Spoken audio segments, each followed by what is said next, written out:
Welcome to Charted Territory, the podcast where personal growth meets adventure. Join us, Viki and Kimmy, lifelong best friends and business partners, as we use human design as a map to navigate the uncharted paths of life. Together, we'll explore how to align with your true self and live a life filled with clarity, purpose, and flow. Whether you're feeling lost, curious, or ready for change, we're here to inspire, entertain, and guide you with practical insights, playful conversations, and plenty of laughs. Let the adventure begin.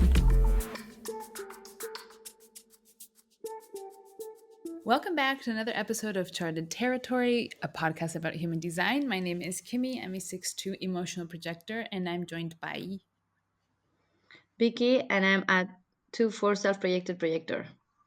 She always forgets. Yes, I always forget. I never think about this. Yeah. Today we're going to continue from last week's episode with my human design chart. So we left off talking about my profile, and we're going to dive into the centers next. So, Vicky, take it away. Yeah, this is actually like the most interesting part of the readings, normally, like for me. Well, like for the person, for example, that hasn't ever had a first time with their human design, getting to know their type and their authority, their profile, it's like the basis, as we already talked in the last episode. And it's the first thing that you have to really understand, like your energy type, the needs that your type has based on those energetic needs of your system. And when we start providing that for our system, that's when magic starts to happen. But this part that we are gonna see today, that it's like the second part of the reading, it's like the most personal and like personalized part of the reading, because it's a little bit like what makes you you. So today we're Mm. gonna see like which centers you have defined and which ones you have open, how that actually impacts you in your everyday life. So how do you feel different from other people based on those personal experiences, those personal activations. And also we are going to go a little like through your channels, through your most activated gates, because those are like the most, let's say, feelable um, energies that you're gonna have in your design.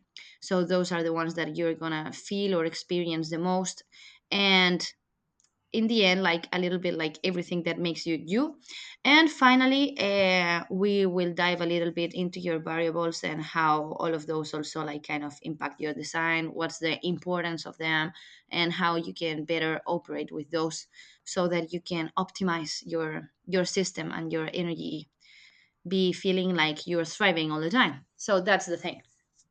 Okay, are you Before ready? we do that, yeah, no, I Yeah. am ready. But before we do that, I wanted to ask you a question that I get asked a lot. And it's, Okay. well, if someone is born at the exact same time as me on the exact same day, will they have the same human design as me? Yeah, and this one is a really because it's interesting to think about that. Yeah, the person that is born exactly at the same time that you are, exactly at the same place, they're gonna be imprinted with the same energy, or more or less. Like let's say, yeah, yeah, it's gonna be like the same. However, that doesn't mean that the energy is going to be expressed the same way. However, like the actual possibility that an exact human being is born at the same time in the same place, it's not that usual. Yeah, Yeah, like for example, there's a lot of babies that are gonna be birthed at the same time but in different places, and so they're gonna carry different energies. But like right. exactly the same time, exactly the same day, exactly the same place, like either you're twins or something like that, or it's a really harsh casualty, let's say, because it doesn't happen that much actually. Mhm. So, And so, however, like so twins, afterwards, yeah, no, yeah, afterwards, twins will carry more or less the same energy. Yes, because it's the same time. right. And afterwards, the thing is that like not, it's not going to be, and this is the also a little bit the theme that we've been talking about. The same energy doesn't mean the same expression of the energy. And so yeah, I can seem different, I can have different ideas, but like my ideas, it's not my energy, for example, it's not the same thing. But then actually there's also this thing of like, I can express and I can feel and I can live my energy in a very different way that you, and it doesn't make it different, you know. Yeah. Like for example, we Okay. share a channel, it doesn't mean that it's going to be expressed the same way in you than in me. Yeah. Yeah. Yeah. And in fact, Vicky and I share a channel. So we can talk about that when we get there. Let's dive into Yeah. the centers. Okay, let's go. Okay, so um the first thing when I dive into the centers, I always like to explain a little bit like the energy of all the centers, of all the different centers, and then go into your definition and undefinition. So, as you see in this slide, we have all the centers here. As I already talked before, normally traditional human design likes to read it from the crown or from the root, but I always like to center the beginning of the reading around the sacral center because I like to do this differentiation or this basic differentiation between energy types or energetic types, so generators, pure generators and manifesting generators, and the non energy types, so manifestors, projectors, and reflectors. And then, so that center carries the energy of like life force, creativity, birthing power, like birthing of all kinds. And so also that's why it carries also the energy of like sexuality. And once again, as I always like to remember, the thing that I don't have this center or this channel defined doesn't mean that I have no access to that energy, like never. It means that I don't have a constant access to that energy. So if that center is not activated in my design, I'm not gonna have access to that center all the time, 24/7, anytime. No, so it's gonna come and go depending on if it's activated or not by other people in my surroundings, environment, particular time, a planetary transit. So a lot of things can happen, and so that I can feel that energy there, but it's not mine, so that I can access it anytime that I want. Then the next center is the root center, and this is the center that leads with pressure, stress, also adrenaline and momentum. So the adrenals, and so this is a center that is all about um, initiation, ambition, like the pressure to do things. So, for example, in the crown, we have this pressure that is like the pressure to understand, like big ideas, big thoughts, big questions, you know, like the connection with the abstract kind of knowledge of the world, let's say it like that. And in the other hand, the root center is this center that carries all the pressure like to do things. So it's about the material plane. If the crown is about the like intangible things, the root is the other contrast, no, the polarity. So it's the connection to the material plane, to the tangible.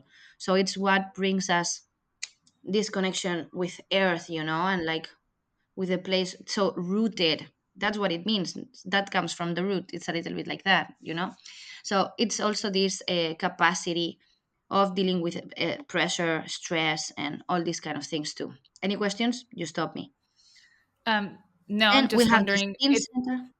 Yeah. It's since we're talking about the root, and I have the root defined. Let's talk about. Um, I don't know if that's the order you wanted to do things in, but to me, it makes sense to Yeah, talk no about problem. now as we go along, kind of like what that means in terms of my design and what it means for me, Okay. what it means to have Okay, it so defined. yeah, for a person who has the root defined or a lot of energy in the root, for example, that's my case. I have a lot of gates activated in my root, but I don't have the root defined. So, what makes it defined or not? As we already have explained in other moments, having the root defined or a center defined has to do with the fact that a channel connects that center with another center. And so if the channel is activated, then both centers are going to be connected and activated. Okay, perfect.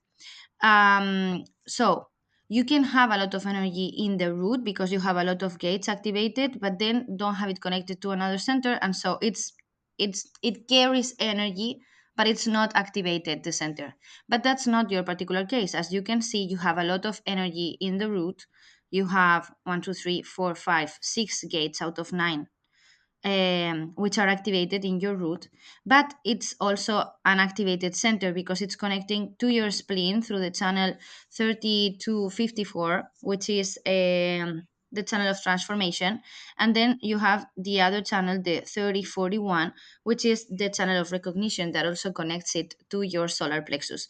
And it's interesting because that's one of your energetic centers of your design. And then you have a split, and then you have your yi connected to your throat. So those are two different energetic centers. So it's not the same. For example, I always say that you can have the same centers defined, but if you have, for example, different channels, they are going to express in different ways because it's not the same. For example, your ashna connecting to your throat than your yi connecting to your throat. So for example, if your yi is connecting to your throat, your expression is gonna go around more like expressing yourself because the yi is your identity, is yourself. We're gonna see that in a moment. And then the ashna is more about like logical process, conceptualization, like the logical mind. And so, for example, a person who has the ashna connected to the throat is going to express more in the plane of like ideas, sharing ideas. And so it's always about the throat, it's always about the expression, but it's not the same if it's the asana that's connecting to the throat, if it's the yi that is connecting to the throat. So it's a different kind of experience. In this case, it's the same thing. You have your root connecting to your spleen and also to your solar plexus. So, and now we're going to understand a little bit better because we're going to talk also about the spleen and the solar plexus and what that means. But the thing we're going to focus right now just in the root. The person who has a defined root is a person who has a great capacity to deal with stress or high pressure moments. Okay, so you are the person that in a particular situation when everybody's like going crazy around, or like I don't know, like a natural disaster, or something is happening in your corporation or job or family or whatever, you have this capacity of dealing with the stress. But the thing is, because these are people that are so capable of, like, like cool mind, we are doing all this thing, it can be stressful, but like I keep my cold in a way. The thing is that they are so also built like for burnout, because you can go and go and go and go and go, and you will never like ever stop, and you won't ever feel like you are more than fed up, and so when it happens you're already burnout. Yeah. You're laughing, This so is, just yeah, comment it's on so, that. it's so funny because I have been dealing with chronic pain for the past many years, probably like five years or so. And I've been trying to deal with it. I've seen a million doctors. And of course, the first thing that they ask you is, are you stressed? And my answer Yeah. is always like, this is my answer. "Hmm, not really, not more than usual, or something in that vein." And I'm Mhm. just used to such a constant level of stress that I don't Yeah. even consider it stress anymore. Yeah. Because then when I Yeah. think about what I'm doing on that daily basis and the things that I have to take care of or think about or deal with, it's really a lot of stuff, you know? Yeah. And but it's just like normal. But it's not, but it Hmm. is for me, you know? And Yeah. if you ask me if I'm stressed at any point in time, the likelihood that I'm going to say no is very high. Yeah. Yeah. So that's you defined roots. So we are speaking to every defined root here. um it's important to know that too, because what you need to do or to have, like my personal tip for all my clients who have a root defined, is like you have to build your routine around like daily rituals that help you kind of like balance out that energy, because the fact that you are super able to deal with that energy doesn't mean that it's good for you. So you have to have routines that help you like de-stress, decompress that saturation of the root, because you can be so highly saturated and still deal with it like pretty good. The thing is that when you override it, like you are totally overriding it, so it's too much. It's too much. And so the thing is that if we want to avoid like to reach to that hypersaturation level, because like a hypersaturated root, it's a really saturated root, because normally you wouldn't even connect with that feeling, as you're stating, like no, like you can be in a stressful situation and not feel stressed. So this is the thing. But that doesn't mean that like your body is processing it. It's happening either way. The thing is that you have this capacity, this capability to deal with that in a really, how would I say, like, yeah, graceful manner in a way. But you Mm. cannot saturate it that much that you get burnt out. And the thing is, like, you are not going to connect with that feeling of burnout until it's too late. Like, Yes. so the thing is that if I'm filling this cup, let's try to balance things out a little bit. Like, so at the end of the day, having like my little ritual, like to decompress or de-stress or whatever that is, if you have it on a daily basis, you are not ever gonna come to that adrenal burnout in a way. Mm. Yeah. Yeah. It's hard. It's hard because my automatic thought is, well, how am I supposed to, like, how is it possible? I always feel like I'm not doing enough. That's also your root, like a lot of the things, like the, and you're gonna see that later, but you also have this channel of transformation, and this one is a lot around ambition, drive, like in the material plane. So the root has a lot to do with that: ambition, drive, the material plane. So achieving things, doing things, starting things, initiating things. So the root is all about that. It's the pressure to do that. It's the pressure to do these things, to do things in order to improve, to get ahead, to like the next step in the material plane. So Mm. that's why the fine roots also have a great capacity of dealing with the stress. Like you cannot have that drive and at the same time be completely unable to deal with that. So that Mm. ambition carries a sense of stress to itself in a way, isn't it? Hmm. Like, yeah, I want something, so it's stressful not to achieve that, let's say. Yeah. So it's like, yeah, it's the center for high achievers, like a lot. And of course you'll always be feeling like not enough, not enough, not enough, not enough, like again, that's the root. And also the channels that you have, we're going to see that later, but like just going a little bit into that, the 30 to 54, which is the channel of transformation, is all about this ambition of getting ahead in the material plane. But then the 4130, that connects to the solar plexus, is around feeling and need for new experiences into that kind of feeling way, or I need to feel new things, I need to, yeah, go into new things so that I can feel new things. So, and Yeah. you have a lot of energy also in the root, other energies that have to do with like improving the world, leaving a lasting impression. And so there's a lot of pressure in your root, like pushing you to do like great things, let's say. And so, of Oh my course, God. if you compare yourself around, you're always going to be feeling like you are falling short, like you are not Yeah. doing enough, not rapidly enough. You It's see? so interesting because there's like all that energy, right? But at the Mm-hmm. same time, I'm a projector Yeah. and I'm a 6'2", Yeah.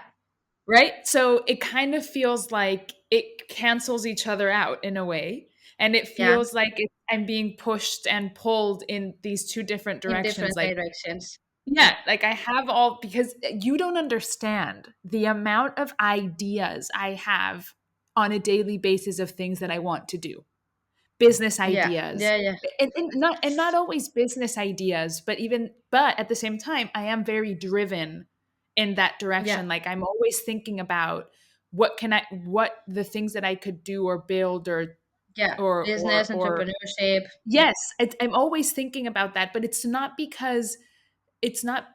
in a way. Well, maybe I am just greedy, but I don't feel that way. It's not, I don't need to live in a mansion and have a Lamborghini, you know what I'm saying? But I need like a level of comfort that I think most people want. But for me, really, it's about how can I make a difference? How can I Yeah. improve things? How can I change things? How can I make things better for others? And so I have all of these ideas of all of these things, and I feel like A, there's not enough time. B, I definitely don't have enough energy. And I don't have and I feel it. I have the idea. I see it in my mind. I see the vision. I see what this idea that I have can become. But at the same exact time, I feel like I don't have the energy to make it happen. This is super beautiful. One, because all of what you just said, it's actually, and when you're gonna see that, like all imprinted into your design, and also because it's related with a lot of the topics that we've been addressing lately in the podcast too. And okay, so a lot of things here. One, the first one, um, remember, like you started with this thing of like it's a little bit like a paradox because it's like a duality and things like cancel each other out, and so Yeah. it happens a lot. Like I've seen that a lot in my clients, that a lot of aspects of your human design will do this thing of like, yeah, but I have this and then I have that, and it seems like kind of like contradictory. And so yeah, like you, for example, you use this term like it feels like it cancels each other out. And the thing is, it doesn't cancel, but it balances. And so Mm. this is also like the paradox and the duality of human design, like a lot. As we have already stated also in other of our episodes, of our lately episodes, people are perfectly designed so that they can carry their mission out. And so, what I think is that our own design also carries kind of like the challenge of like, yeah, you have to understand me so that I can thrive. Like your design is speaking to you. Um, Mhm. yeah, and the thing is, that it's like that a little bit like know yourself. If you know yourself, if you know like how your system operates and why, and what all of these different aspects, how they play a part together, like in this complex and beautiful system that you are, how do they balance each other out? uh, how do they complement each other? And what's the point, like how does it all make sense, and how does everything come together? That there I feel like there's where the magic happens. And so Mm. it's so beautiful for me like to witness you, for example, with all of this complexity, let's say, and this ambition, this initiation energy, this driven and purpose forward kind of energy that you are, and all these things, and then your projectedness that we call it. And sometimes it's so frustrating, isn't it? But like life, it's about surrender and acceptance much more than fighting. Although you carry that energy too, by the way. Like you have the fighter gate, yeah, here the 38. So that's the fighter, and yeah, that's also a beautiful, interesting channel that you don't have like completely defined. You only have the energy of the fighter gate, but it's about like understanding that life is kind of like a battle and you're like always struggling and fighting against something, and it makes you kind of like say like, yeah, but it's worthy because I fight it for it or something like that. So this kind of way of thinking has a lot to do with this energy, and so it also can feel that way a little bit. And as we were saying before, and so for example, two people with the exact same design imprinted energetically will express in different ways. Why? Because I can understand that as if I have been cursed by this. And so, for example, it's something painful and it's something that it's punishing me all the time, or this is helping me to thrive, and how. And so this for me, it's like the interesting question is always like, assuming that everything is perfect, how can I better understand it so that it makes sense in a positive way?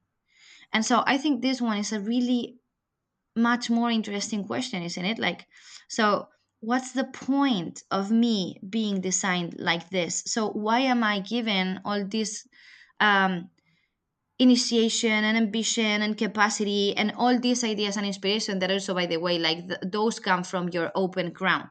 So your open crown is a center for inspiration, and like, yeah, it's like, yeah, everything coming in, and so you have a lot of ideas, a lot of inspiration, everything you see it gives you like a great idea, and there's your defined route, like pushing, like, yeah, let's make it happen. And then there's your projector energy, not energy, and energy, and you're like, yeah, but like, no, I don't have the energy for that. And so this carries like a frustration to it, in a kind of way. And so I Hmm. think part of your process and the wisdom that comes from it, it's understanding that the fact that I am great at having ideas and the fact that I have all this ambition and all this drive doesn't kind of imprint me with the obligation to carry each of them out and Hmm. completely alone and like do all the work. It doesn't mean that. You are also, as a projector, wired for success. So you have all of these amazing ideas and everything and inspiration, and maybe they are meant to be, or maybe not all of them are meant to be, but I trust and believe that they will come to be at the perfect time. And so maybe, for example, you haven't met the person that is gonna help you carry that project out just yet. And so maybe you are not giving the energy so that you cannot do the thing before you're actually prepared for that, or the world is prepared for that. And so, yeah, the thing is much more complex because it's also our design, like playing a substantial part in the world, and how it evolves and how everything changes. And so, yeah, I think it's beautiful to understand it that way. Yeah, I guess so. It's hard.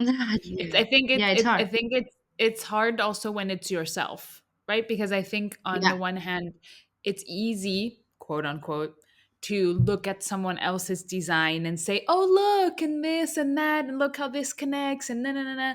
But as usual, self-reflection is the hardest part, and reflecting on your own stuff, and you know, then actioning and you know, doing or not doing certain things. That's what it becomes tricky, is the implementation and the integration of everything, because it's also like quite complex, because like, okay, cool, so I have a defined route, and I have an undefined uh, crown. So that means I have a lot of ideas and a lot of pressure to do those ideas, but also I'm a projector, so I'm not going to do those ideas, and I can get behind that. I understand that, but then like, where is this all leading me to? You yeah, know? And yes, I agree with you in the trust part, and trusting the universe, and knowing that the right opportunities will present themselves at the right moment. Um, but it's still hard. yeah, yeah. That's the thing. But in a kind of way, I also think that uh, in the challenge lies the blessing, in the sense of like that kind of challenge, the frustration, the wisdom, the experience that you can actually extract from that. Because it's also like, it's trust, but then it's also commitment. So, how committed are you to yourself and like to trusting and to following through and doing the thing that you know that you have to do even though it seems hard. And for example, we had this episode around the hustle myth. So this Yeah. is this is the same thing, but like in another plane. So this would be like the energetic hustle, and this one is not a myth. Like it's for real. Like everybody knows that if you want, like for example, in the hustle culture, this makes so much sense. Like if you want something, you gotta pay the price. Well, if you want something, but it sounds like much softer here. Like if you want something, you gotta pay the price. And so that's how it works, baby. Like we cannot help it. Like that's universal, like spiritual laws. So if you want the wisdom, you are gonna have to go through the situation. It's gonna happen. And it's gonna happen either you want it or not. And it's gonna happen one way or another, but it's gonna happen anyways. It's gonna happen anyways. Like if there's something that is there for you, like in your pathway, and you have to go through that so that you can gain the experience, the wisdom, the character, the whatever that is for you, it's gonna happen. It's gonna Mm. happen. So if it's gonna happen either way, and if I'm gonna have to go through experiences, positive ones and not so positive ones, like yeah, for sure, for real, like there's not a perfect life. There hasn't ever been a life in the human experience. Like I truly believe this. That's anyone believe, like there was a person once time that never ever in her or his whole life had to deal with a struggle in any Yeah. way. Like that doesn't happen. Like everybody has their challenges, their things, like the yeah. And the thing is, if it's gonna happen either way, I can choose, and this is empowerment. So for me, empowerment means exactly what I'm about to say. I can choose. I choose to choose. Because in the moment that I am putting myself into the situation of like, I am the one creating my reality through my understanding, because I cannot choose maybe all of the things. I cannot choose what's happening around me. Maybe I cannot choose all of the circumstance, although we attract things and all these things, no, isn't it? But like in a more pragmatic way, let's understand, if I cannot choose the situation, I can choose my perspective on the situation. So if shit happens, how can I make the most of it? Like we have Yeah. this saying in Spain, no? Like if well, all around the world, like if life gives you lemons, then do lemonade. No, no, no. The And other if day, it's Matt came up with an even better one. The eggs are okay, broken. how's it? Let's make a yeah. So he said, The eggs are broken. Let's make an omelet." Yeah, that's it. Yeah, it's like that. Like That's so funny. if it happens, like we can do something about it. We can do the most of it. How can we make the most of this? And so it's a little bit like that. Like you have to pay the price. You are gonna have to pay the price. So it's gonna happen either way. And so why not pay it willingly and as fast as I can so that I can get to the reward Yeah. too. Yeah. Yeah. Yeah. Yeah, I can and get the benefit. that's where your strategy and your authority comes in, and that can help guide the decisions that you make. That's kind of the whole point. It's like, okay, I have this idea because Yeah. I have an open crown, and then my root is telling me that I need to do it. But okay, let's listen. What is my authority saying? What am I feeling in my case, right? Um, what things are in front of me? What am I being invited to? And then that's kind Yeah. of how you integrate and how you put the things in practice, in terms of the human Yeah. design of it all. And it's not easy, Yeah. and It's that's not not how easy. and also that's not how it goes. I don't think about it in that way. I don't sit there and I go, yeah, so I have Hmm. this idea because my crown is open and now my root is telling me no. Of course not. That's not how it goes. But slowly you can tune into the subtle things, and you learn how to listen to your body and your system. Yeah. uh, Yeah. and it just takes a bit of practice and self-reflection. Yeah. Yeah. It's all about that, as you're saying, like practice, self-reflection. So this knowledge coming into your life is for sure a great tool, and also like I would say like it's a great present and a great upgrade in the sense of, like, as we are saying, understanding is already a great part to it. So you talked, for example, about this pull. So yeah, there's a pull. There's one side of you pushing towards something, and then another side of you pushing to the contrary, and like, and all these things playing a part.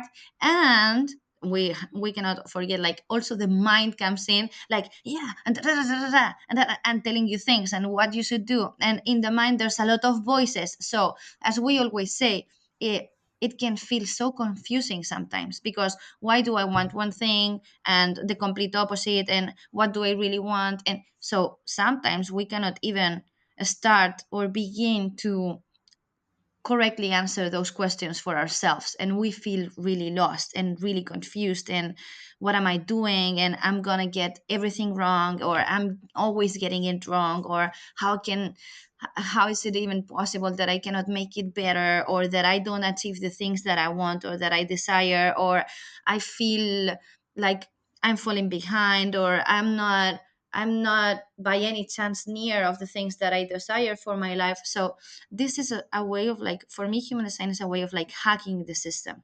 So if you really understand it and you start to implement it and to integrate it in your everyday, of course it's not going to be a one day process, but you're Yeah. gonna every day have a better feeling, as you're saying, like a better feeling of, like, why is this happening? And so what is my body, like, really actually telling me? And so what are the pulls, and what is pulling from me to this part, and what is pulling from me to that part? And so now, as you are saying, and always, if I have a doubt, always go back to the strategy, the authority. And so, like, how is my body feeling? What am I? I'm a projector. So instead of doing, I'm more meant, like, to wait for the invitation, to trust, to being, to, so I'm being constantly, permanently invited into my actual real being, my Mhm. energetic essence, like authentic nature. And so if I can just trust and surrender and lean a little bit backwards, I'm gonna see the situation with more clarity, and then something magical happens. Yeah. And normally the universe, the cosmos, like, gives you like, maybe sometimes a really little, super little, but beautiful confirmation of, like, yeah baby, you got this right. And so if you continually start to implement those kind of things and that wisdom and that knowledge, it just starts to become something that comes natural and that comes easy to your Mhm. system. And so when something Yeah. happens, you instantly get it. So you Yeah. become better at it. So the practice is Yeah. also a really important side of the story, as you were saying before. Yeah. Real life example. So, Hmm. as you all know, listening to this, we have a business. It's called Kivimi. We offer human design chart readings and programs, and uh, we have a community and all that stuff. Great. So, obviously, one of the things that a business needs is clients. So, one Yeah. of the things that I do to get clients is that I go to different types of events, and I meet people, and I talk about the business, right? This is normal stuff. And so I'm part of this community here, in this women's community here in Dubai, and they do a lot of different events per month, and it's a paid for community.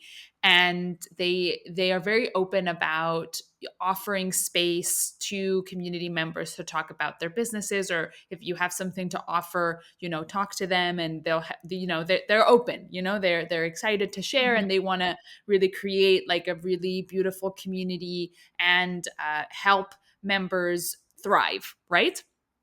Great. I Hmm. love the concept. I love the idea. I love the two women that run it are fantastic. I really feel their care and the love, and I really feel like it's genuine what they're saying. Great. So I thought that it would be really great to see if they would be interested in doing a human design workshop for the community. And Hmm. I've mentioned it in passing. No, I've mentioned it. So I went to one of their events, and it was a sharing circle where everyone shared about their business. And so you know, I was invited to share about my business, right? So everyone Yeah. there was there to talk about their business, right? And so I stood up and I shared about it, and that both of the founders were there and they seemed really interested in human design, right? And I was like, oh, okay, cool, But I didn't go, they didn't come to me to talk about it, and I didn't approach them afterwards to talk about it either. Great. Bye. See you later. It was great, great event. Thank you so much. One of them followed giving me on Instagram. Great. Mm-hmm. Perfect. And I went to a few other events, and then last week I went to one. And at the end, I approached them and I said, "Hey, thanks for the event. It was amazing. Just wanted to ask or see if you guys think it would be interesting for the community to do a human design event." Oh yeah, we'd really love that. We think that would be amazing. Let's organize. Cool. I haven't heard back from them. Mm-hmm. And my past experience, or what society is telling me to do, my root is telling me, my Pursue friends are it. telling me, you should contact them, message them, nah, nah, nah, nah. But Yeah. I know that that's not going to work. Yeah. So I'm not. Yeah. And Vicky is coming at the end of April to Dubai. It would be fantastic to organize an event while Vicky's here. But you know what? It, it's just, I know that me messaging them about it, contacting them about it, continue, like, that's just not the way that's not waiting for the invitation. Literally, I they opened up an invitation to the community because after every event they say, if you're interested in organizing something, come to us, let us know, we are interested. And so I then responded to that invitation by saying, hey, I'm Mm-hmm. interested. But now I have to wait for their invitation again to finalize it, you know and Yeah. so I'm just waiting now, Yeah. and it's hard. And Yeah. my root is Yeah. like, no, you have to do, and you should message them, and da da da da da da. But I know that that's not the way. Combined with your mind also, let's not Oh yes, forget, because it's your root, of course, exactly. like your root wants to initiate. And this is the thing, like, because we are projectors, but we carry generated energy too, because the Hmm. channels can be projected, generated, and so, like, yeah, and so we can feel that initiating energy. And that's more that's more natural for a manifester. So if, for example, a manifester has this energy, or feels this energy, or carries this energy, then the manifester is gonna like grow. And yeah, perfect, wonderful, but not working for us. And so, also more important than this, it's like we also talked in past episodes about, like, for example, overriding your design. So your mind could be like, no, but like they already invited you once. So the fact that you pursue the same invitation that has already been done, it's not that you blah, blah, blah, blah. Yeah, whatever. Like, you know what? That could actually be happening. Like, maybe, and this also happens sometimes. For example, one person has handed you already an invitation, like, for example, let's say into friendship.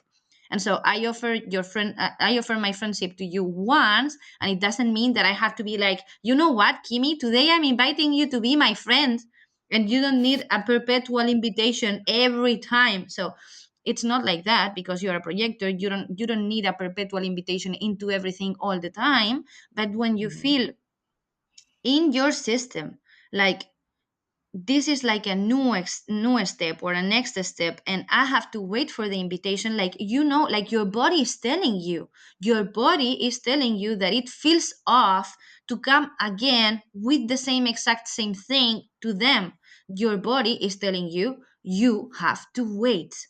And now you can be with your mind disguising and be like, yeah, no, but I'm not gonna wait, because you know what, like, they already invited me. And because you're feeling this anxiety, and let's compare the two energies. So one, it's, I have to initiate out of what? Out of fear of missing out, Yeah, yeah, yeah. fear, and anxiety, and da, da, da, da. And that's a Yeah. buildup of all, And like, and shitty stuff, it's let's say. And it's also, I mean, ultimately really what it is a fear of failure, not a failure, but it's a feeling that's coming from a place of fear, ultimately, of, well, I need clients, right? We want this business Yeah, to go forward, and if I don't do this, then I'm missing a massive opportunity to get clients. And that's shitty. Like, come on. yeah, I don't yeah. want that. I don't want that lacking energy in my life. I feel abundant, and I know that there are so many people out there that would love to be, a part of our business. So I don't need to be kind of chasing. Yeah, yeah, and pushing and forcing like the energy. Also, another disclaimer here: it doesn't mean that it wouldn't work. Like maybe you could approach them, and maybe they would accept that, and maybe we would go and do a fantastic event or whatever, and maybe nothing would come out of that. Maybe nothing would come out of that, and maybe we would be much less impactful, much less powerful, and so that's not the purpose. Like that's not the mission. That's not why we're doing all this. And so that's the thing. We have to trust that if we are doing this out of pure intention, we know what we want, why we're doing this, why we are sharing it with the world. And this is a really beautiful um, understanding of it. Like, I fully trust that if this is the thing that I am meant to be doing, like, do you really think that the universe, cosmos, God, or whatever that is, it's not gonna hand you everything you need in perfect time? Mm. And also, by Everything the you way, need. and by the way, I don't think that they're not reaching out to me, or they're not initiating anything because they're not interested. I do think they're interested. Yeah, And now it's just a yeah, matter of timing. yeah. And I So there's trust already that the recognition there. exactly. Yeah, exactly. And so now it's just Yeah, about trusting that the right timing is going to come at the time where it's going to be the most impactful. And yeah, I could push and say, let's do it now, because I want it now, because I'm afraid, and because this and that. But this, what you just said, like, out of maybe, fear, yeah, out of need, out of yeah, lack. yeah. But then that doesn't mean that it's actually going to give us the results that we want. So then what's the point? Yeah, yeah, absolutely. So So, that's the thing. And so and again, empowerment, I can choose how I am living and integrating this situation. And at the same time, it's working optimally for me because this is building even more trust, even more confidence, even more abundance. So as I always say, like an ever expanding process of abundance. So I am building yes, more for myself this way and choosing to choose me and to stay true to the things that I really internally know. And that way, when the confirmation comes, it's going to be so powerful that you're going to be like, yeah, baby, I did it. exactly. And you feel so grateful and so proud that like you were able to see the signs and to do the right thing because you knew, and you knew. And so that is so beautiful, isn't it? It's such a big reward, even though Mhm. nothing so big happens, but like you are like, yeah, I knew it, and I'm being rewarded into that. And so that's a really beautiful energy to experience too. And it has already happened a lot of times, isn't it? So, like, why not trust if you are always handed the right opportunity at the right time, if you're always handed Exactly. whatever you need in the perfect moment? So, why do you want to have like the I don't know, like the hammer in the moment that you are not actually gonna like slam the nail? So just trust that the cosmos is going to hand it to you just in the perfect moment that you need it. So when you're going to be like, yeah, then the hammer is going to appear. And you have to trust that that happens. It's Yeah. really beautiful. Yeah. It's a really Oh, beautiful process. love it. Okay, so anyway, defined root. Next. Yeah. So But it's I just perfect. wanted It's to perfect. also, It's perfect actually because my root is connected to my spleen and my solar plexus. solar So plexus. it all makes sense. Yeah, it does. It does actually make a lot of sense. And now you another example, like perfect example. I was going to introduce the motto, but you were speaking, and so I just waited a little moment, and you just said a sentence, a phrase that actually really introduces to the thing that I was gonna state. So I wanted to go back, like just a little moment, like to your personalized motto that I designed for you after going through your energy and everything. And so your design, what I said, it was something like, you're designed to be and express yourself while trusting that your body will lead the way, isn't it? So going back to this center thing, it's exactly this and why this is operating this way. So as we were seeing, be and express yourself has to do with the G connected to the throat that we are gonna see in the forwarding moments. But what we are saying here, this all these elements of the root, the spleen, the solar plexus, has to do with that. And this topic that we just went through of like trusting. And so I trust that, yeah, my root is there with all this initiating energy. What is the thing, or how can we reframe it? So my root is defined so that when the right opportunity actually comes, and so I am being invited, I have all the energy to say, like, yeah. And you know what? I have it there because I didn't use it before in something else, like out of, oh my God, I have to be doing something. And so, why are you, I don't know, like wasting your precious energy this stupid way when you should be like just resting and preparing and trusting that in the right time you're gonna be called, and you're gonna have like all this full energy of like, yeah, I give you all this now because I have it. I have it because I took care of it. Like, and so now it has grown, and now it's bigger and more impactful and more powerful. Why? Because I'm following through with all my strategy, all my energy, all my design. So all these things operate perfectly together. It's beautiful, really beautiful.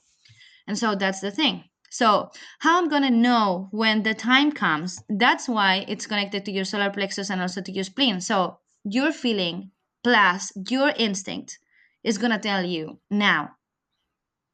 Now, why? Because I'm feeling it. That's your authority. I'm feeling it. I'm feeling it in my solar plexus. My solar plexus is telling me now it feels right.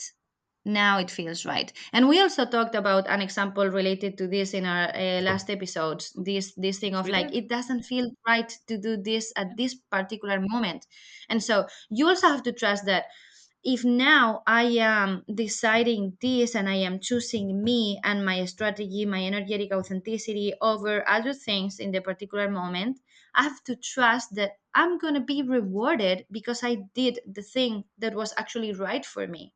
So it's gonna bloom beautifully when the time comes. So that's the thing that I You have to trust, that I have to believe. you are going to die because Okay. that message, that message that I talked about in my last episode that I sent to this person that wanted to do the event, but then it didn't work, and I sent her a message and an audio message saying, this isn't this has nothing to do with you. This has everything to do with me and how I'm feeling. I need to, if we're going to do an event about human design, I need to make sure that I'm being true to myself, and this doesn't feel right. So I'm saying not right now. That person shared that message with another person who then told Matt that they listened to the message, and Matt told me about it. And that person, the friend of this person that I know, said, wow, that was the most amazing message I have ever heard. I wish that one day I can be as true to myself as that. Wow. Wow. Wow. Wow. Talking about cosmic confirmation, babies. So Yeah. me being myself and true to myself allowed someone else to realize that maybe they're not being true to themselves. And that's actually why we're doing all this. Exactly. Like just not to be an inspiration, but trusting that doing the right thing will generate the correct kind of ripple that we want to see into the world, isn't it? Yeah, Exactly. that's so Yeah. powerful and And so beautiful. and And she may get a human design session, or she may never. It doesn't matter. It's it not doesn't about matter. that.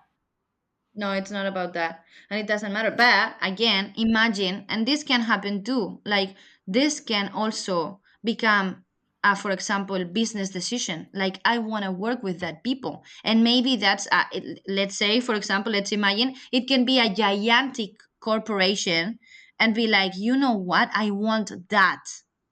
Not an, I want that. Why? Because it's Mhm. authentic. It's the thing that I've been looking for. And so we also, again, we have to trust that this happens when we prepare the ground for the magic so that it can bloom. And so Yeah. the way of preparing the ground for the magic is this way, like just being true, being authentic, doing the thing, even though it's sometimes, and it's gonna sometimes feel like it's requiring of you to pay a really high price. Hmm. It happens, but if I want to be me, I have to be willing. Like, how much do I cost? I don't know. Yeah. I trust that I'm infinite, so I think I'm invaluable. Next. So This after is all fun. this, yes, this is fun. Are you enjoying it? Yes. We hadn't gone like this deep in this No. structured way ever before. No, no, Yeah. no. So This is so fun. the previous episode, you already knew a lot of things, and you are, as we are saying, integrating a lot of that stuff into your life already.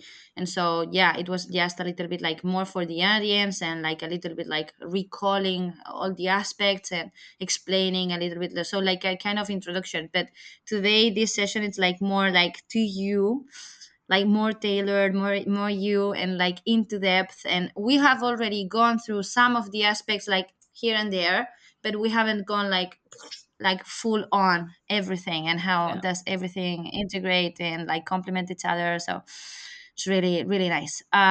Okay, so going back, we were in the root center, so we're going to go a little bit like so through spleen and solar plexus, and then the correlation between all those. And we can go a little like through the centers so that everybody can understand a little bit the energy of each of the centers, and then we like really dive deep into the next of like your defined centers, your definition, what that means, and the channels, and we go like a little bit further. So as we were saying before, spleen center, this is like the most antique and so most primal kind of like way of saying of all our energetic centers. And so this is, I always like put this example like to my clients and everything, like let's think about like the caveman, no, and or caveman and cave woman. So our ancestors of the past, and how would they like live and survive and everything. They would know things like just like animals, like you pre-feel something before it even happening. So what's that? Hmm. That's instinct. That's everything in your system, because you are, and this is a really also really interesting thing to notice in a way, or like to reflect on. In the society we live in, we are sometimes, because of the way we live and like the the the pace and the rhythm and the city and everything, we sometimes are like so disconnected from ourselves, like meaning our internal selves, our energy, all these things, and but like also our bodies, and of course like our surroundings. So everything that's around, everybody that's around, is this a potential opportunity, or is this a potential menace on my even surviving? Let's say animals don't have those problems, like they are like absolutely hardwired and programmed for survival. And so they know what is right, they know what is not, they know if they have to drink from this or that. Or not dogs, okay, dogs are stupid compared like to like that's the No, the hard they're not the hard thing of stupid. nurses. They're not No, they're stupid. not. They've been domesticated, which is different. Yeah, that's exactly what I mean. The moment that And we we've and we've come and into we've the and we've equation. domesticated ourselves, and we've domesticated ourselves. Think about it. Yeah, yeah, and that's a really bad thing to do.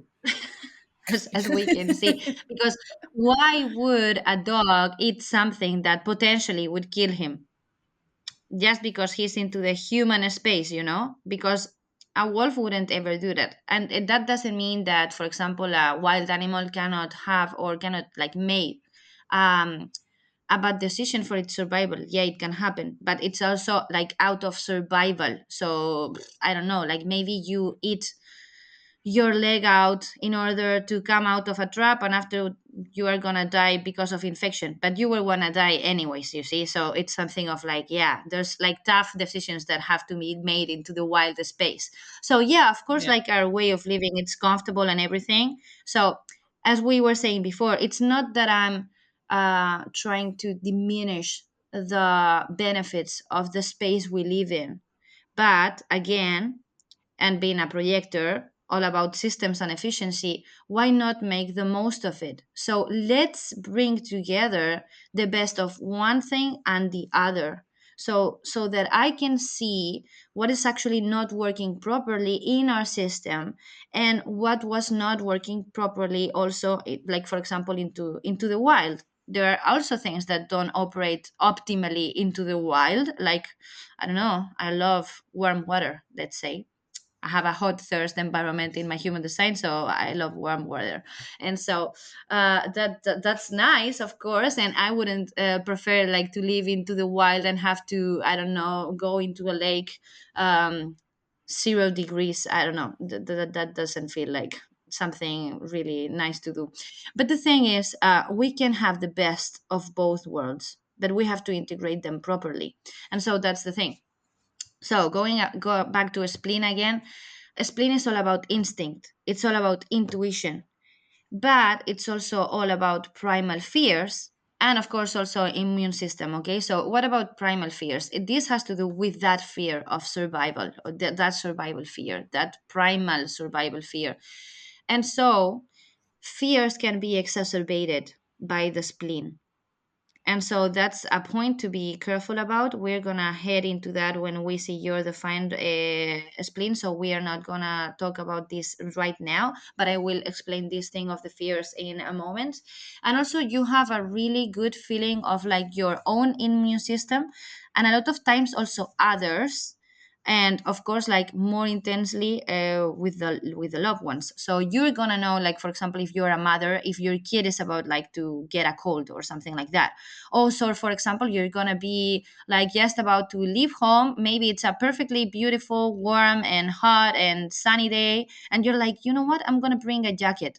And then like 5 hours afterwards it's gonna be raining, and everybody's gonna be like, wow, how did it happen? Like it was a perfectly sunny day, but there was something inside of you, like a hint that was like, let's bring a jacket or something, because I don't know, I have this feeling that if not, I may be, I don't know. And you just nailed it, and you didn't even know why or how. That's how the spleen works. Like you don't even know why or how, but it just works. And so yeah, to splenic intuition, splenic instinct, like, we have to just listen to it without trying to make sense of it. Like it just happens, it just works, like just trust it. So yeah, it's a little bit like that. And then the solar plexus. Any questions around the spleen? No. So far, so good. Okay, good. Then the solar plexus, and this is a really interesting center of yours. This is all about emotions, feelings, sensitivity, and everything. So in traditional, for example, chakra system, we only have, the solar plexus, and that's the also called like the heart center. But in human design, we have two divided centers. One is the heart, and the other one is the solar plexus. And so the heart in human design, or ego center, is all about self worth, willpower, also like drive and determination. This has to do with the heart center.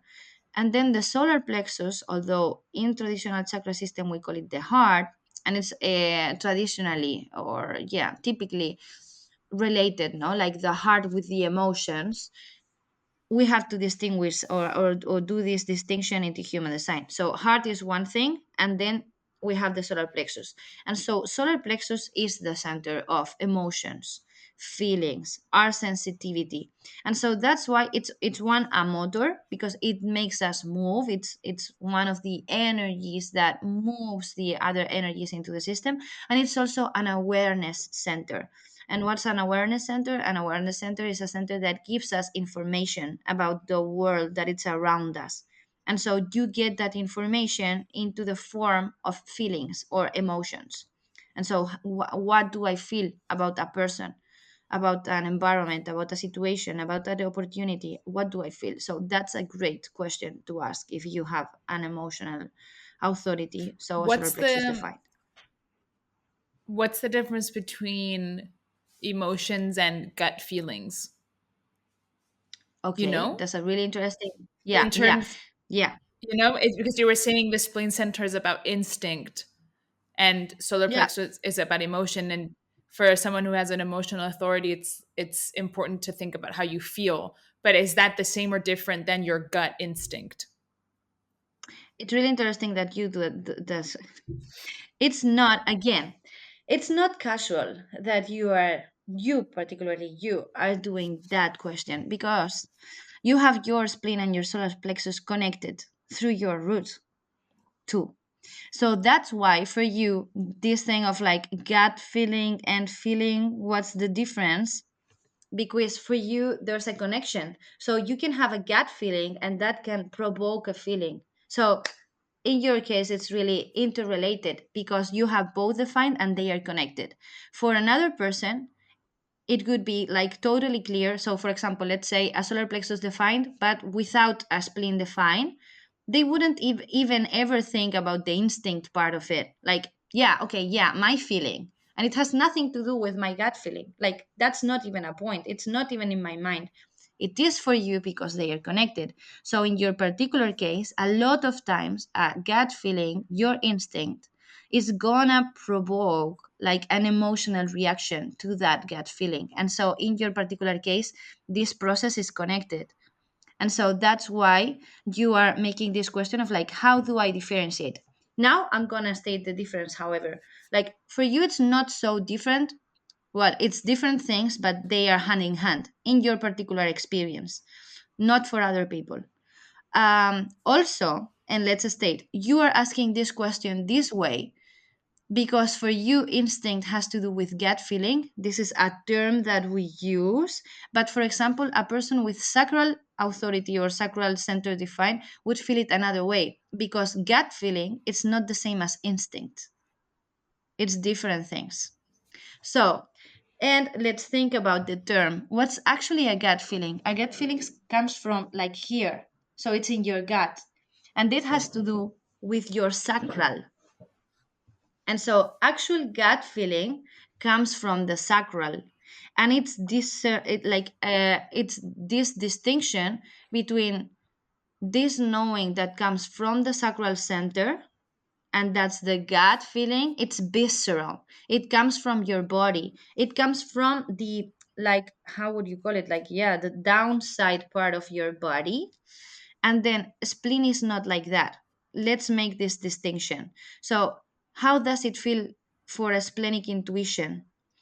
Splenic intuition, and I always explain this also, like, you are not an splenic authority, but I always tell to my clients with an spleen defined that even though they are not an splenic authority, they can use this.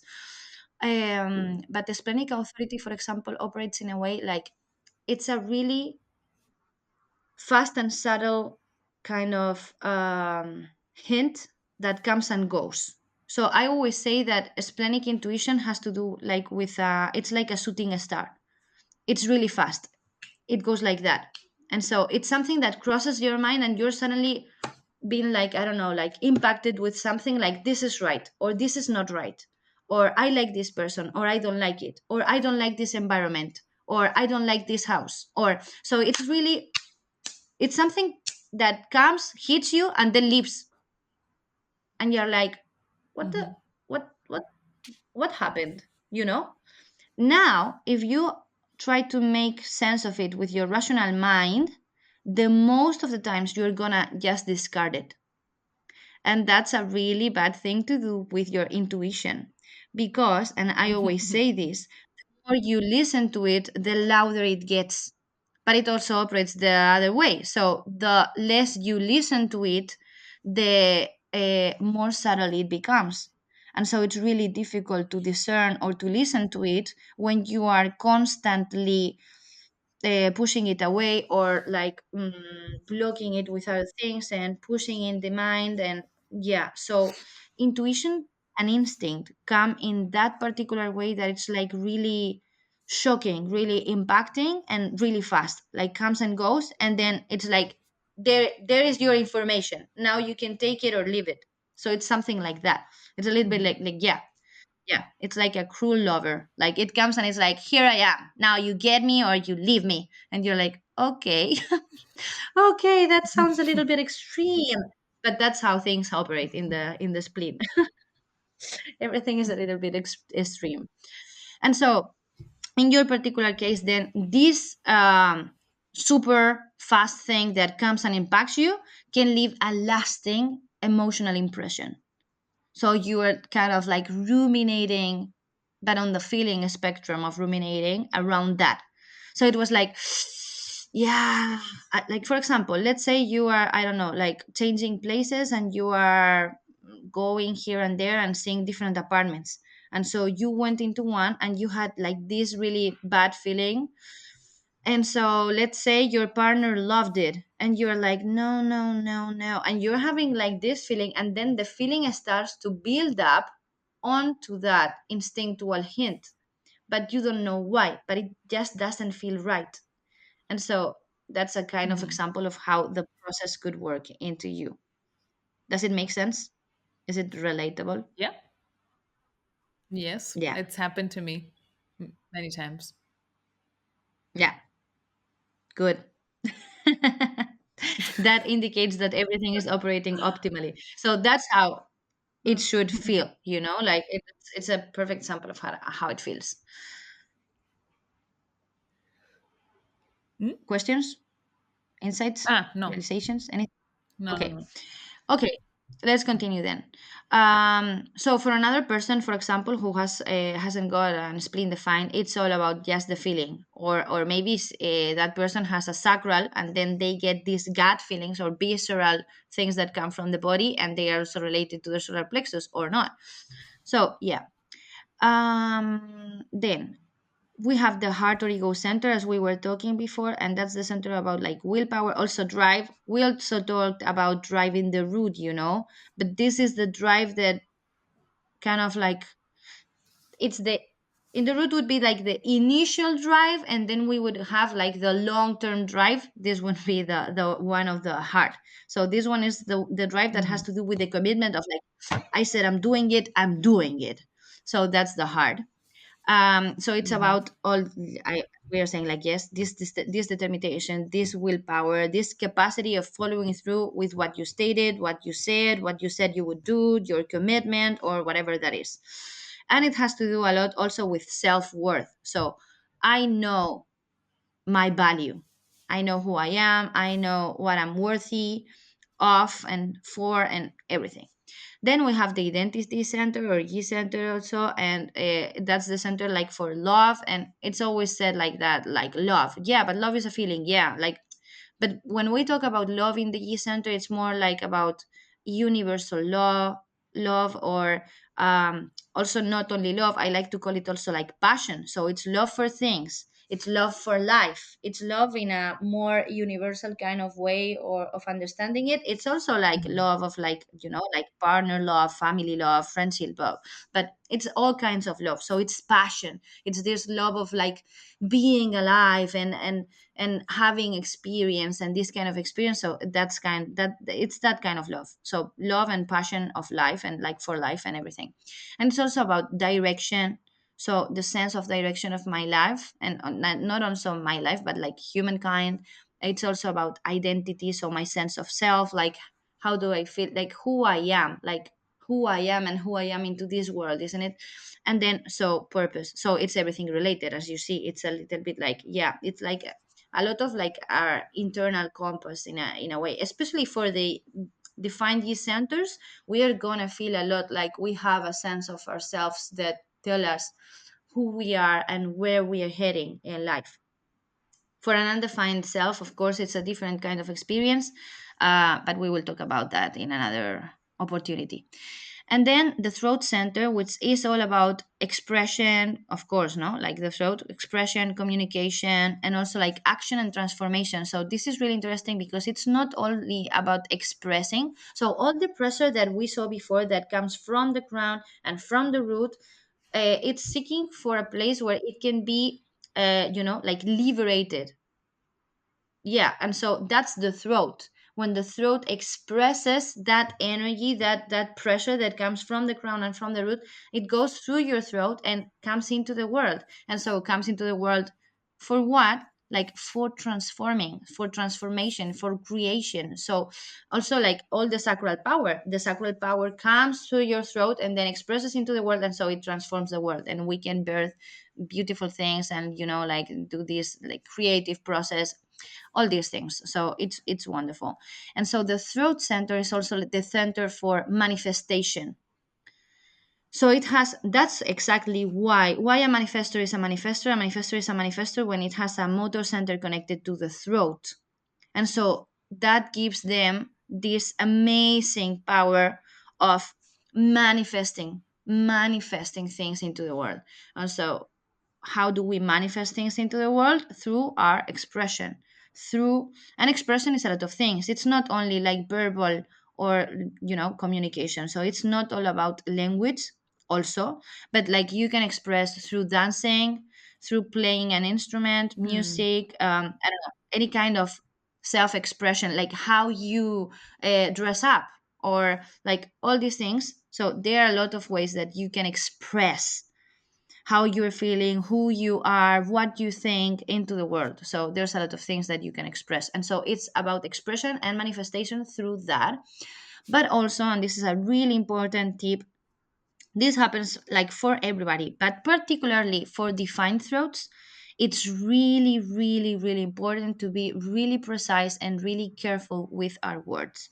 So there's this beautiful book about en español it's called Los Cuatro Acuerdos. I don't know if you know the title of that book in English, but it's from Don Miguel Oh, yeah, Ruiz. yeah. It's called the uh I know another one. It's called the Four Agreements. I don't know if it's the same one. Yeah, it's exactly that one. Yeah, the four agreements. And so one of those says, "Be impeccable with your word," isn't it? Yes.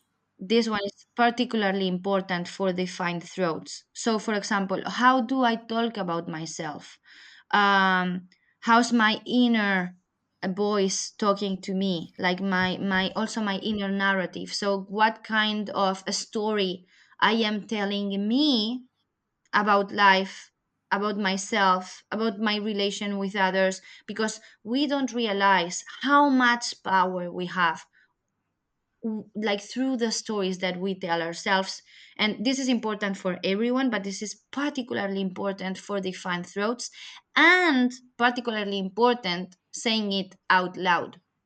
So what I am putting out there into the world in my words is really, really, really, really important, and I have to try and be as impeccable with my word as I can. Okay. So what you're saying is that having a podcast is a great manifestation tool. Yeah, of course. Yeah. So Vicky and Yeah. I both have these two centers defined, the Yeah. G center and the throat center, and we also have a Hmm. one channel in common. And I Yeah, we're love gonna go that through about that us. in a minute. Yes, I love that too. It's so wonderful, isn't it? Yeah. So yeah, just remember always, and also like you have a lot of energy in your throat. Okay, again, we can see that like you have one, two, three, four, five, six 6 gates defining your throat out of 6, 9, 11. So in the throat, there's a lot of energy. This is one of the most energetic centers of all, in the sense of it's one of the ones that carries more gates to it. And so you have a lot of that energy also activated in your throat. So there's a lot of ways for you of expressing, and that's really interesting. And a lot of them, as you can see, like for example, you have, although you don't have the complete channels, you have a lot of energy that tries to connect your ashna with your throat, and a lot of energy that tries to connect your G center with your throat. That only actually happens through your channel of the prodigal that we are going to see a little later, that connects your G to your throat through the channel 1333. And we are going to see that that's the channel that we are actually using right now, because it's also called the channel of the podcast, and we are going to see why in a minute. And yeah, and then lastly, last but not least, as you usually say, the asana or the mind center, and then the crown or the head center. So let's not confuse all this. I always try to kind of state it in the more clear way that I can, because for example, researching information around human design, this is one of the most controversial topics, in the sense of like, you will find ashna, mind, head, and you will make a mess of yourself trying to understand, like, is this one center, is two centers, which center is which. So it's kind of like, yeah, it's kind of like all messed up a little bit. So let's understand what we are stating here. The center that we see in the most upper side of the chart, of the blueprint, is the one that we call the crown, and it's also known as the head center. Okay, and so that one is the one that actually comes a little bit out of the you see that you see the silhouette, and so that center, that it's Mhm. like a triangle, comes a little bit out of that head. Why? Because that this is what we call, like, it's the one that is a little bit like connected with the higher planes, so the abstract and tangible world of ideas. What, for example, that's what Platon talked about when he was talking about the world of ideas. I don't know if our audience is familiarized or not with Platon thinking, but in English you don't call him like that. It's Plato, isn't it? Yeah, The Greek Plato. philosophers. Yeah, Plato. Then he would talk about this world of Platon. ideas. Platon, where like the ideas or the concepts or like the things live by themselves, let's say, without having a particular form. So we have this access, or that's like the idea, but it's a little bit like how it actually works, or how I believe it works, because it's also related to how other kinds of like ancient wisdoms and knowledges think or operate around this concept. Is a little bit like, things are by their own nature, okay? And the thing that we cannot access that in a particular form, or that we don't always understand, or that we cannot touch that energy, that doesn't mean that it's not real, or that it's less real than the reality that we can see, or that we can touch, or that we can kind of like experience or experiment through our senses, or our like physical Mhm. senses. Because also, and science is amazing, and um a lot of times I will guess they get these questions too, no? Like, so for example, if human design is a scientific method or something like that, and like for example, nowadays with the technology that we have and the science that we have, there are things that haven't got proven yet, but that doesn't make them unreal. So for example, and I also put this example not so long ago for a client, uh, my dog doesn't understand, like the gravity law, but that doesn't mean that it's not operating. It operates either way. Either you believe it or not, either you understand it or not, even though it has a name or it doesn't, or if we have accessed it with our rational, logical minds or not, if we can explain it or not, or if it has been proven by science or not. It's going to be operating either you have this scientific access to that knowledge or not. It's there, either you understand it or you can access it in a rational logical mind or way of understanding or not. And so of course there are things that are more related of like to the belief of someone or not, and it's a matter of faith, call it whatever, but things are what it is, even though you believe them or not. And so that's a little bit like that. I'm not saying this is the particular case of human design. Of course, I believe that, but other people can believe whatever they want. It's fine. But what I mean by that is that there are things that, independent of the fact that we understand how they operate or not, are going to be operating. And so science, for example, has come to start to prove right now that we have more senses than our physical senses.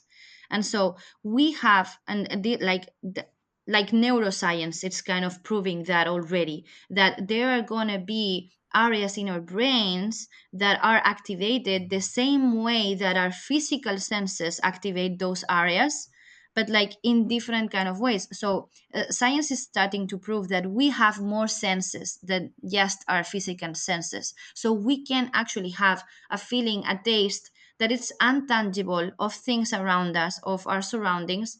And that's also starting to be proved by science. So it's a little bit like this, like there's energy and we can feel that.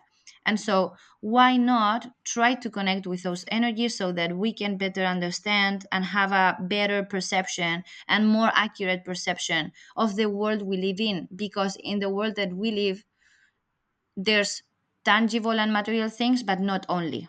And so, that would be all these ideas, all these kind of understanding, that would be the crown.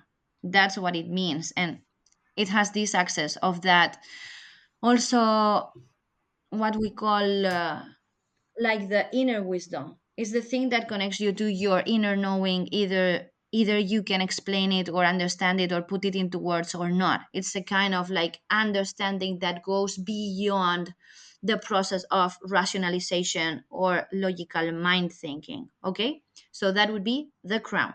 And then the mind, the ashna, this is what we use for that conceptualization and rational process. So, this process of all these abstract concepts, putting them into words and trying to explain in a way a little bit how they operate or what we believe or the ideas we have, all that, that's the logical mind. Okay? So that would be the differentiation. And altogether, that makes the what we normally talk about, like our minds in the traditional occidental kind of way of understanding, our minds operate in this or that way. That's like a little bit the mind. And then in human design, we do also this differentiation of one thing is the asana or mind center, another thing is the crown or head center, and then there's the mind that we talk about when we are talking about, like, for example, the mind not coming in and overriding everything, blah, blah, blah, blah. And that's a little bit, of course, related to the mind and asana center, but it's also related to the voices in our head. So it has to do with the societal conditioning, with the things that they have told us since we were kids, and all this kind of structure of beliefs that we have built our lives around because someone or somebody or a lot of someone's and somebody's told us things since we were growing up. Okay, does that Yeah. make sense? Any questions? It's a little bit messy, isn't it? But No, it's to clear me, it's anyway. very clear. To Okay, me, it's wonderful. very clear. Yeah, Yeah. I'm good. I'm happy that I was able to kind of make my point. Um, Any questions? Like you I can don't leave know it if, in the.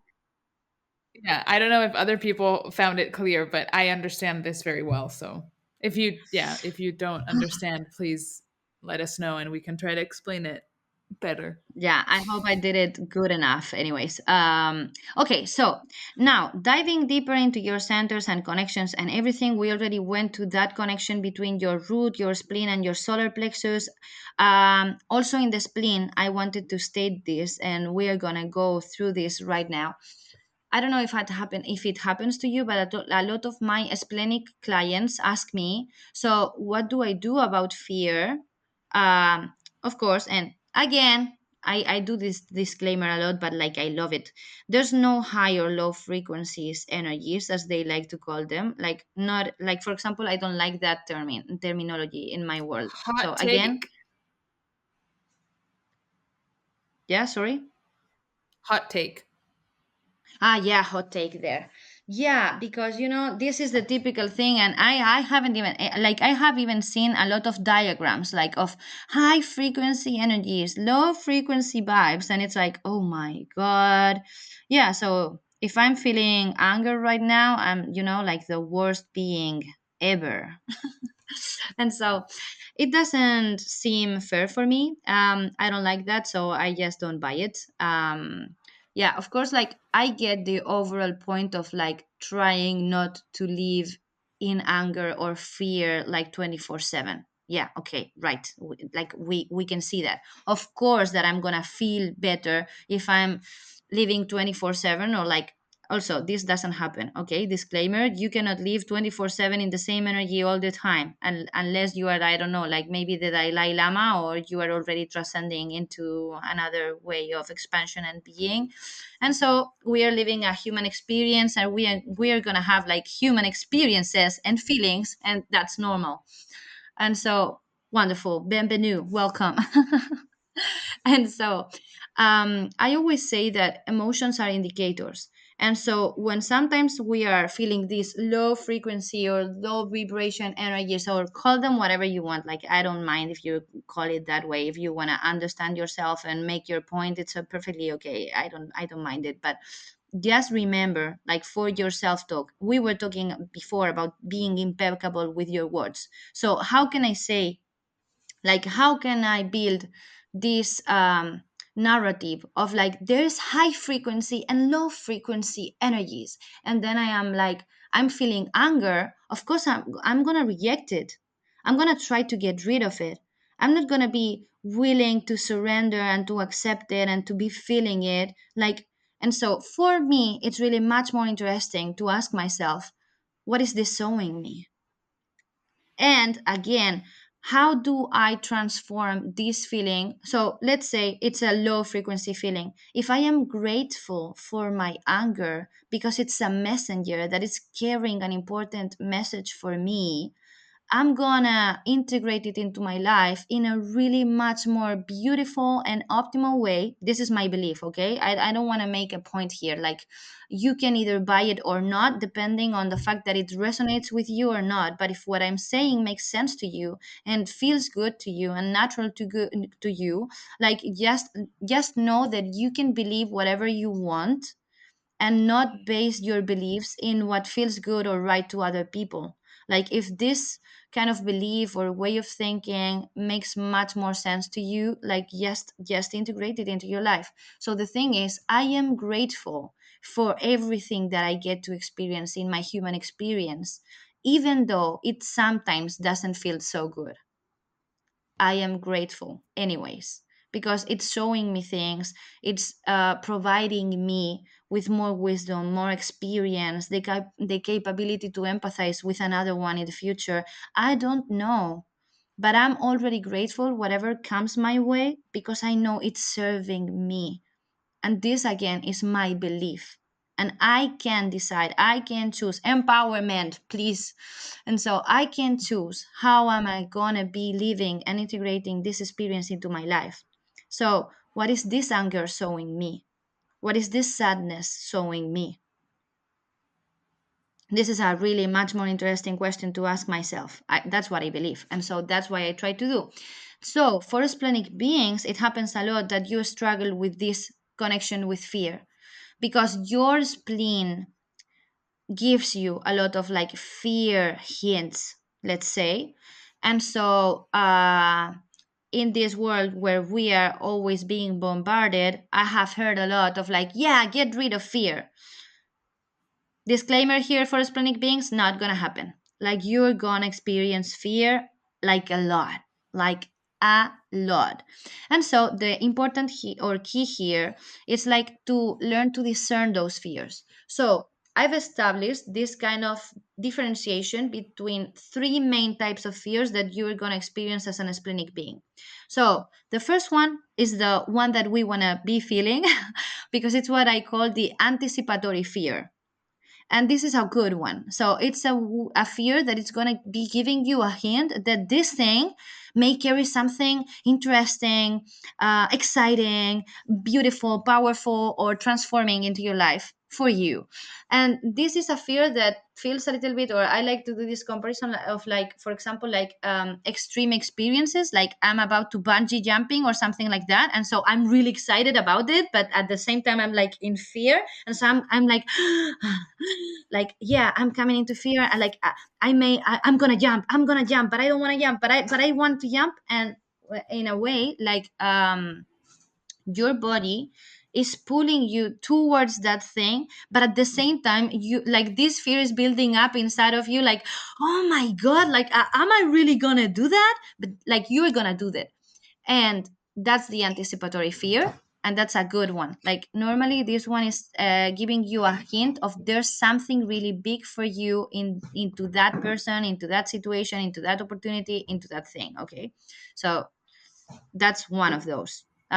Is it relatable for you? I mean, yes, but also, am I technically a splenic being if it's not my authority? Yeah, I still, well, I don't know. Like, I don't know if it's like there's a proper terminology in human design around this. I guess there is, but like, for example, I call sacral beings to every being that has a sacral activated, even though their authority is sacral or not. I call an emotional being to every being that has a solar plexus activated or defined, even though it has, well, if you have a solar plexus defined, you're going to have an emotional authority. So that's the thing. But like, you're an emotional being either way. But I call you a sacral being if you have a sacral defined, even though you have that authority or not. And I call every being that has an activated or defined spleen a splenic being, even though that's your authority or not. And again, so for example, the same way that I say that for projectors your second authority is trust, um, or for every generator your sacral is also your second authority, even though you are a sacral authority or not. These three centers in particular, sacral, splenic, and solar plexus, give you a lot of information, and so you can use them like as second, third authorities all the time. So yeah, I would Hmm. consider you and every person who has an activated or defined spleen as a splenic being, because your intuition is going to be there like 24/7. It's operating. It doesn't matter that Yeah. it's not like your main authority, because for example, in your case, because you're an emotional being, that authority, as we talked before, like, that's the boss, and so it rules over the splenic authority, but it's happening anyways, so it's there too, so you can use it too. Hmm. Yeah. Yeah. Yeah. Yeah. Yeah. Hmm. Okay, good. So you have this anticipatory fear. Then we have the actual real survival fear. And that's a fear that normally you're not gonna be able like to make sense of it in a rational way. Okay. So it's like you're gonna go into a street and something in your body tells you like there's something that's off there, and like, just go. Don't be here. Leave. Move out of here. Like, our survival now, it's being actually menaced, and so we are moving. Like, we are not staying here. It doesn't feel right. And and see how the mind operates. So normally, if you're gonna have this real kind of survival fear, your mind is gonna try to disguise you and makes logical or rational sense of it, and it's gonna be like, but we have gone through this street like a lot of times before. It's secure, it's safe, it doesn't, like, no worries. Or, and it's going to try to make you feel safe in an environment where your body is actually telling you there's something that doesn't feel right here. Move. Hmm. Okay. And so it normally operates that way, although you or maybe not if you're used to it. Okay, so if you know how to operate with it, maybe it doesn't happen that way, but like, normally your instinct is going to say something, and then your mind comes in, and you know that fear is real when this happens. Like, it's a fear that you cannot explain. It's something that is actually saying, move, we are not safe here, and it doesn't make sense. Just follow it, because that fear is actually a really good fear that is protecting you. And then Hmm. the other way around, like, there's actually nothing happening, but your mind is building up a whole lot of imaginary scenarios where everything is crumbling and nothing is right. And then this fear starts like to build up and build up and build up and build up and build up and build up and build up. That's the only fear, that it actually comes from the mind, but your spleen exacerbates it. And then we got to get rid of it, because it's not a real Mhm. fear. It's not Mhm. something real that it's coming from your body. The fear is there, but it's been absolutely, from the beginning to the end, constructed in your mind. So that's the fear that we gonna want to get rid of. And Mhm. also exacerbated, like for the beings who have splenic authorities, or are splenic beings even though they don't have an splenic authority, and they have an open crown and head, even more, because with open crowns and heads, and there's also like this potential, like, because crown is the center for inspiration, ideas, but it's also the center of like fear, confusion, doubt. And so if it's open or undefined, this can be even bigger. And so Mhm. a spleen being with open head and crown, and a fear that it's being completely built up into your mind, it's going to be super exacerbated. And so every day that goes by, you're going to be making this false scenario in your mind that is even more catastrophic every time. This fear is not real. It's completely unreal. This is the only fear that we want to get rid of. And it's not the feeling that we're going to get rid of. We have to understand that process, which is a mind process, and kind of like decondition, de-articulate, deconstruct that reality and reframe, reformulate. Like, I'm going to start telling myself another narrative.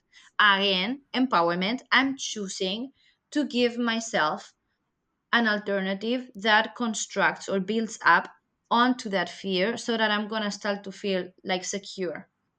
Does it make sense? Mhm. Yeah. So yeah, that's the like the tip or the hint, or like how do I operate, how do I work with my fear if I'm experiencing this. It also applies for a person who has not like an spleen defined. Like, you can feel fear, and this would be a really good hint anyways.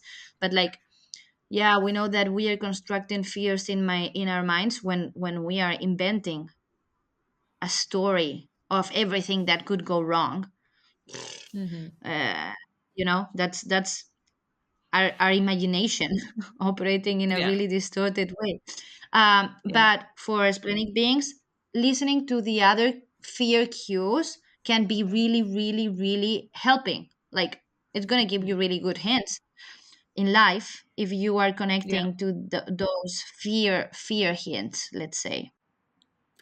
Well, technology failed us on this day, and for some reason, the end of this recording did not successfully record, which means that we have to cut this episode short. We were going to get into the channels and the gates of my chart, but we will leave that for next week's episode. So, if you're interested in continuing to dive deep into a human design chart, please join us next week for the ending of this series. If you are interested in getting a human design chart reading by Viki, please feel free to book your full session or a free discovery call at the link in the description of this episode. And we are so grateful that you tuned in and listened to these episodes. We know they're long and heavy, but we hope that they brought some insight and some, interesting things to you. So thank you so much for tuning in, and we will see you on the next point on the map. Bye.